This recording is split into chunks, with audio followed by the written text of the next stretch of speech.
আমি তোমার আঙ্কেল, আমার নাম রাশেদ খান। এবার আমি নির্বাচন করব ঝিনাইদহ 2 আসন থেকে। আম্মুকে আমার সালাম দিবা। হ্যাঁ, আসসালামু আলাইকুম। ভালো আছেন? আমাদের রাশেদ খান ভাই, গণ অধিকার পরিষদের কেন্দ্রীয় সাধারণ সম্পাদক। ও, টিভিতে দেখেন? আচ্ছা আচ্ছা, আমি চলে আসলাম আপনাদের কাছে। দোয়া রাখবেন। হ্যাঁ, আপনারাই তো দেশের ভবিষ্যৎ। আপনারা এত কষ্ট করে কি বলেন? কৃষকরা রত্ন, আমাদের রত্ন, আমাদের রত্ন। কেমন আছেন? কৃষকরা আমাদের রত্ন। তো আপনাদের কেমন এইবার উৎপাদন কেমন হলো? মোটামুটি ভালো হয়েছে।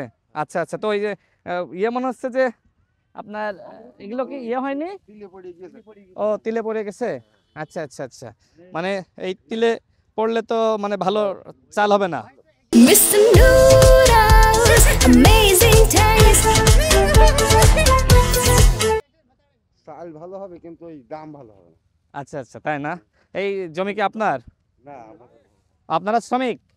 আচ্ছা আচ্ছা, তো দোয়া রেখেন ইনশাল্লাহ আপনাদের জন্য, যাতে আপনাদের সন্তান হিসেবে কাজ করতে পারি এলাকার উন্নয়নে। খবরে আপনার বেলা তো আমরা টিভিতে দেখি আর ও, খবরে দেখেন? আচ্ছা, খবরে দেখলেন, এখন তো বাস্তবে দেখলেন। তো দোয়া রাখবেন। আচ্ছা, ঠিক আপনার পাড়া প্রতিবেশী আত্মীয় স্বজন সবাইকে আমার সালাম শুভেচ্ছা দেন। তা আপনারা যে কৃষক মানুষ খবর দেখেন, এটা আমার কাছে মানে খুবই আশ্চর্য লাগছে। মিডিয়ায় দেখা যায়। ও, তাই না? ভালো আছেন? কেমন আছেন? দোয়া রেখেন। হ্যাঁ, দোয়া রেখেন। আপনারা দেশের রত্ন। কৃষকদের সম্মান করবে না তো কাদের সম্মান করবে? আপনারা উৎপাদন বন্ধ করে দিলে কি আমাদের দেশ চলবে? আপনি কেমন আছেন? কি আপনার মেয়ে কেমন আছে? মামনি, ভালো আছো? আমি তোমার আঙ্কেল, আমার নাম রাশেদ খান। এবার আমি নির্বাচন করব ঝিনাইদহ 2 আসন থেকে। আম্মুকে আমার সালাম দিবা। হ্যাঁ, আম্মুকে আমার সালাম দিও। ঠিক আছে মামনি? স্কুলে যাই না, তো সবাই দোয়া রেখেন, ইনশাল্লাহ আবার দেখা হবে। হ্যাঁ, ইনশাল্লাহ।